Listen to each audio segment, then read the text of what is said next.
If anybody's interested, I won't read it all right now, but I have it here and I'd love to get your feedback on it. Yeah, it seems to me that right now in this group, everybody is really nervous that winter is coming. Winter is coming here to Boston, there's no doubt about it. But do you know what temperature it is in Los Angeles? Do you know what temperature it is in Gainesville? Do you know what temperature it is in Madrid? It's warm. Okay, springtime has come to the United States just like it came to the Arab countries. There's no doubt about that, and I think historically when we look back it'll be said that it started in the Arab Spring. But here's the thing is yes, we should be nervous. Yes, we should consolidate our power, but we shouldn't be so worried that this movement is going to pewter out. We don't need the bad faith that, like, for instance, the Democrats had when they had a super majority, could have done all those things they promised, but mysteriously did not pan out on. So I think we should seriously consider on the things that we're going to make the movement grow over a long time, rather than to excuse a rather masculine thing, just blowing our load and moving town, because it's going to get cold out. I think we really need to be careful and be very, I hate to use this word, conservative with the sort of power that exists in this movement, and not try to blow it all by trying to make a consolidation too quickly, to worry that it's going to shrink and then disappear. Okay, it's going to grow in other places. It might shrink a little bit here over the winter, but it's going to spring up that much harder. Because guess what? People are still being foreclosed on over the spring, or in the winter. Yeah. Yeah, I mean, exactly. So, I mean, these are things that we need to consider. That's all I have. What about the university to donate auditoriums? They had all-day seminars. I'm not opposed against that. I mean, that's a good idea, ain't it? I just said, yeah.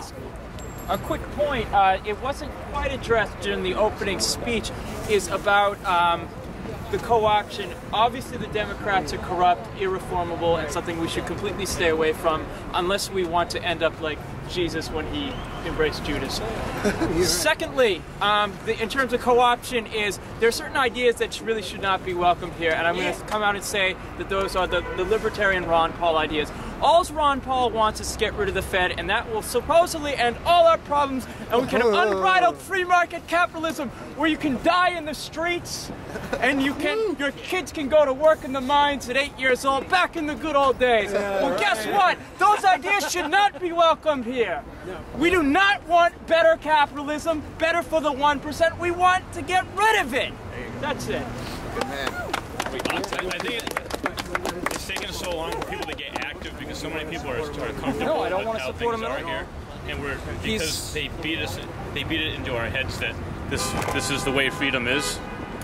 So I think this needs to counteract that and educate people on what a free society should look like. We need to be as aggressive as they are at convincing them of the opposite. That we should be like other industrial countries here.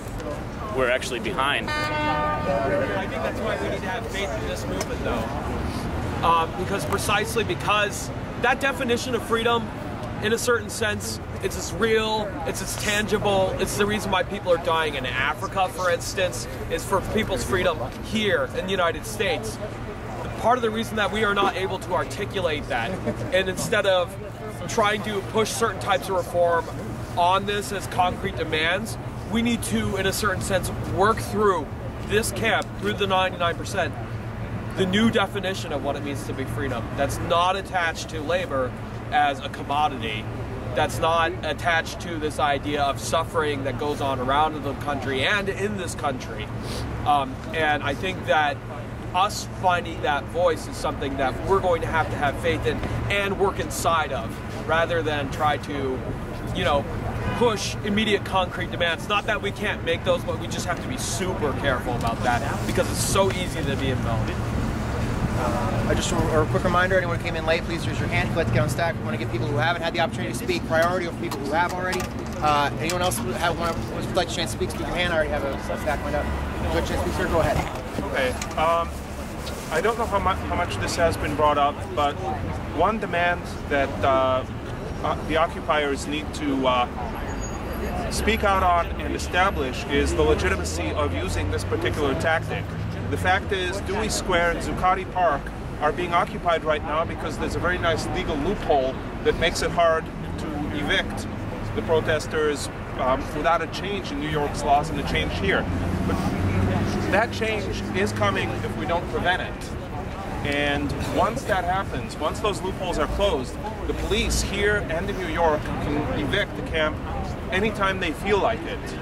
And one of the things that needs to be worked on is establishing in American popular opinion that this tactic is legitimate, productive, and that people who whine about being confronted with protesters should just suck it up. And I'm saying this as somebody who works in the Hancock, and you won't believe the paranoid emails I've gotten about you guys. I'm not sure I'm exactly welcome here because I'm that kind of Obama-type. You can pull some pranks. But you have the right to say your piece, and when you go out and do it, people should just get used to it. That's one thing the country needs. Yeah. That's a good one. Here. You're right there. Come on. So it's been raised having like concrete demands against concrete reality, right? And Brian raised this in the introduction. I mean, it can't be understated the severity of the cuts that are coming down the road. I mean, at first it was said it's going to be $5 trillion, and then the compromise, oh, it only has to be like $1.5 trillion. And Obama immediately said, well, it actually should be about $3 trillion. And $3 trillion is an immense amount of money, especially when you take into fact that the average person makes only $1 million in their entire life. So then you think about what is a trillion? I mean, a trillion is a million millions. Like, that's unbelievable. Sorry, that's a million billions. No, what's that? It's a million billions. A million millions. Thank you very much. It's 1,000 billions. I mean, that's a huge amount of money. And then you multiply that by 3. That's the proposed cuts. So in terms of what we should be focusing on in terms of grievances or demands, we should be focusing around what's going to be cut. And people have already raised it. It's going to be things that provide services for people, like Medicaid, Medicare, Social Security. A lot of people think that the United States has a lot of debt in like overseas, like in China or something like that.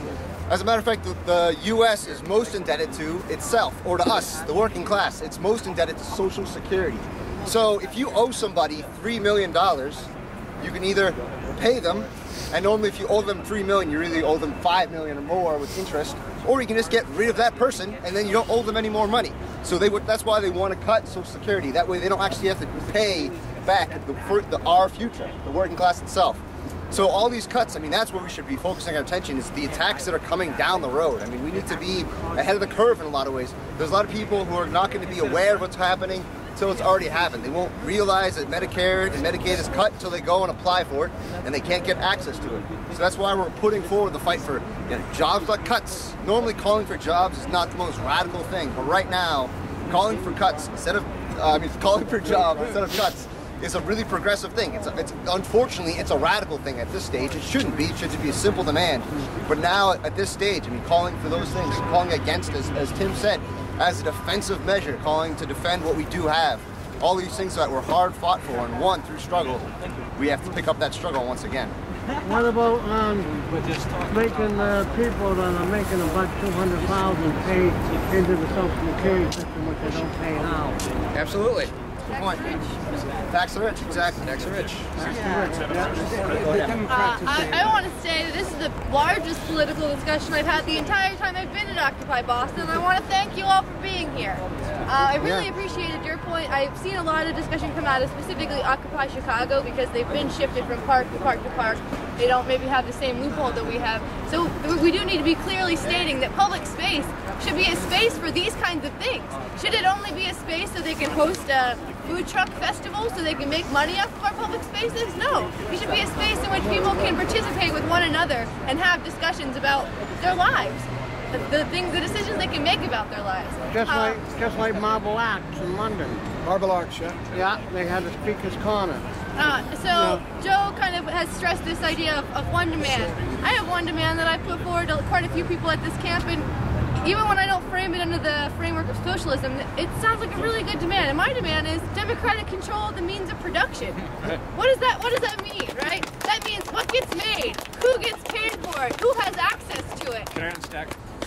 Yes. Right? So if we're making it, which we are through our work, through the resources that we own communally, then let's talk about what happens to those things. Why are there stockpiles of food being speculated on by Wall Street while there are people starving in the United States and all over the world? That's a really realistic question that we need to be addressing. Why are there more empty homes than there are homeless people in the United States? How much sense does that make? Why are there union workers who are intentionally laid off? That's part of now their work, is that they have to get laid off. Doesn't make any sense. So that's the one demand that I'll be pushing for. They don't want to. Why are there piles of wheat being set on fire by farmers to control prices? Profit. So they can Profit to starve people. Actually. Anyone else would like to jump on that before I call on Joe? Go ahead, Joe. So I want to unite with what Emily just said about, you know, the need and our desire and the truth and nobility and the greatness of seizing the means of production and running them democratically, right? I'm a socialist, I'm a communist, I'm not afraid to admit it, and I think that's great, but I want to actually raise the question of what does it mean to formulate that as a demand? Because a demand implies there's someone saying it and there's someone it's being addressed to. Good point. And it seems to me that especially, actually, I'm glad you took up the demand for like system change, but precisely in calling for system change, what we're saying is there is no one sitting anywhere who's capable of making this change within the system. We need to in fact change it ourselves. Us. So I want to think about, again, raise the question of what does it mean to formulate principles and beliefs and kind of language action as demand as opposed to other forms. And I'm not throwing out demands as an option, but I think it's one option amongst many. And that said, I want us to think about ways not only that Tim mentioned like the importance of playing defense. I think that's great. But if we're thinking about momentum, we should also be thinking about ways we can play offense. And one thing I've played with, I go back through history and I think, what were the times when groups maybe somewhat analogous to ours, like this, movements that were, did something that kind of lit up the sky, right? That like moved beyond simple politics of protest and we object to this and we're appealing to you to vote differently or pressuring you. And I think back, and some of you heard this before I said it a couple weeks ago, one of the last big political discussions that happened like on day 2 here, like this, without the GA. And it was this, I'm thinking back to the Vietnam War movement, remember that when they burned their draft cards? Burning their draft cards, right, and making a spectacle of it, in a way said, I'm not just opposed to what's going on in Vietnam, but I am not going to be a part of it. I am going to publicly refuse, and I'm going to encourage other people to do so. And in fact, even if that means that I will provoke the state to respond to me, I believe this strongly, and I'm going to publicly perform that courageous act of anti-war resistance. And I think, what would be the equivalent of burning draft cards today? And I was thinking that while I was at home, right? Well, I don't know about burning our money, but then I went down and I checked my mail, and you know what I had in my mail? I had my fucking student loan bill that was telling me that I'm about to go into default on $100,000 in student loan debt I have. I had my credit card companies breathing down my ass. I had an electric bill and various utilities that are just, and private companies that are just nickel and diming me to death. And I'm thinking, I bet I'm not the only person who gain a great deal of satisfaction by fucking burning those bills. And I was thinking, well, we want to be ecological. We don't want to have a big smoke going up in the middle. We probably but what about having a big shred your debts party?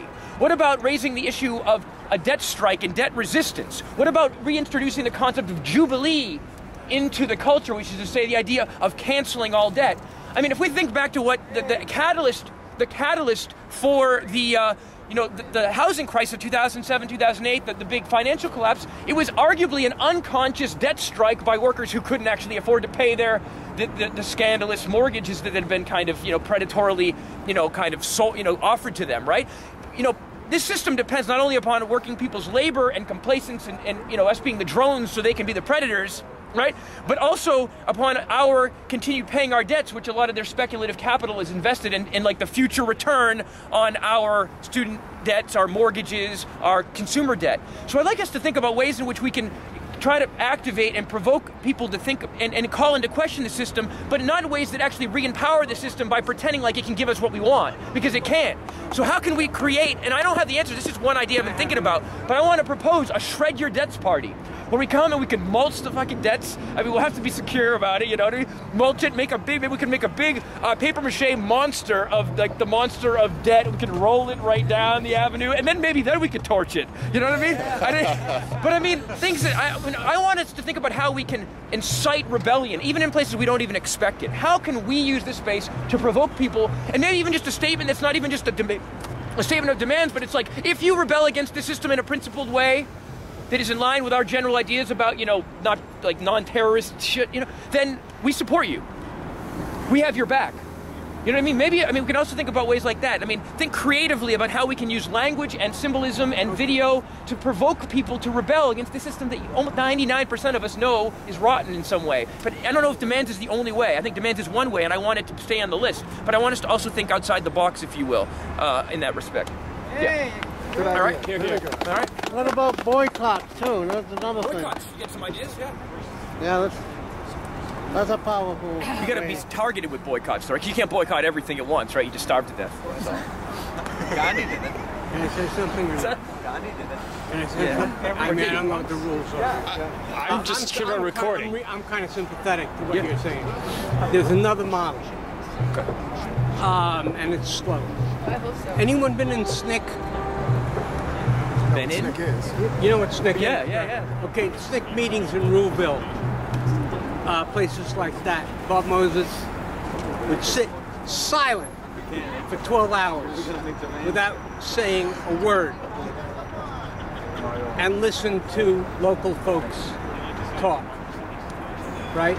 And rather than, and if you remember the Martin Luther big speech, they hated that. They didn't want that. That's exactly what they didn't want. They didn't, I mean, John Lewis was not, almost didn't speak there. Right? What they wanted to do was local, slow, talking to people in non-Marx speak. I like Marx speak, it's fine with me. But most people in Charlestown, right, don't do it. So, is there a sense in which there's a slow motion version, the way SNCC worked, that might be useful as well? All right, I have does anyone else like to get on stack before I close the stack off? It's getting late, it's getting cold. Yeah, I need a beer. I need to sit down. I was going to make a remark that one of the options that there is to make a strike. People probably might have heard that Auckland is going to make a general strike on November 2nd, and this is always an option for working people to go against the system, and this is probably the most terrifying option there is. Because the reason why revolution in Egypt worked is not because million people work on Tahrir Square. It's because there was a general strike in Egypt for an entire week, or 2 weeks, or whatever it was. And this is why it worked. Louder. All right, does anyone else want a chance to speak? I was on that. Oh, no, it's not a big deal. What if we were to consolidate something like the sort of trans-city demands with something that this guy suggested, and try to suggest that we pass a ultra-occupational sort of statement to officially legitimize our rights, a declaration of our rights to be in these parks. And have it in all the GAs across the country. That's right. Yeah. Ratify it. I think it's a very basic demand that, I mean, it's not going to get the cops away from us, but it will be a unity statement, and it will scare the shit out of the people that be. The fact that we're able to come across and assert our legitimacy to be in here, both in parks, public and private. That's it. I think that's really important to moving to the national level, not just we can move that. Level, I think we can easily pass that here, and I think every other GA can pass that in solidarity. Even communities, even occupations that do not have problems with park occupation right now, may be facing it because of exactly what he said. The first agenda item on City Council's item is going to be to create some sort of like, law or whatever, right? It's going to make it so they can chase us away. Yeah. Now, that doesn't mean they're not going to release the hounds, but it will be a declaration that we do recognize ourselves and others to occupy parks legitimately, both public and private. If we could move fast enough, it might help Providence. up till 2 p.m. Sunday. Yeah, and Tennessee's getting... Well, that's not going to stop the government from trying to evict us, but that doesn't mean that we're not going to have a universal declaration of solidarity. Yeah, no, the province is pretty damn close. All right, I'm going to go ahead and wrap it up then, just sort of touch on a lot of the things. I wanted Brian to be here to sort of wrap it all up, bring it all together, but he's, I guess, moving his car or something like that. So just to touch on a couple of points that were brought up is that I think that on a discussion about demands, whatever kind of demands are put forward would have to address the immediate needs of broad layers of working people. It would have to be things like, like some of the things we're calling for, like end the wars in Iraq and Afghanistan. We need jobs, not cuts. Put America back to work. Things like that. Jobs that are at union standard wages that can help prepare the economy. And I think that those are the kind of things we need to be talking about. We're talking about any kind of demands or any kind of concrete action. But as far as things moving forward, concrete actions moving forward, I mean, this movement is already under attack. This movement is under attack, and working people are absolutely under attack. And there's no question about that. The only question about it is, what are we going to do in the face of that attack? Now, we have the Congressional Super Committee coming up, meeting behind closed doors, an unelected committee meeting behind closed doors right now to discuss where they're going to cut $1.5 trillion from the federal budget. Now, Brian already mentioned that they've already put forward a sample of that draft, and it's proposing $3 trillion in cuts, which is what the Democrats are putting forward, which is twice as much as they actually need to cut. So we are actually organizing for a helping to organize for a National Week of Action between the 16th and 23rd across the country, places like Madison, Seattle, New York City, and here in Boston. Those are hope to organize against that. Hope to draw out some of the forces that Occupy has helped unearth mass frustration with the system and the status quo. But I want to thank you all for coming out here tonight. I know it's cold. I know it's getting late. But if you like some of the things that we've been putting forward tonight, we have some materials over here: flyers for Jobs Not Cuts, a sign-up sheet, and our new paper that talks about the upcoming Jobs Not Cuts campaign. Thank you all for coming tonight. I'm a socialist blurb. And our good friend Emily has got a little article there about why she's a socialist and why you should be too. Damn it! Have a good night, folks.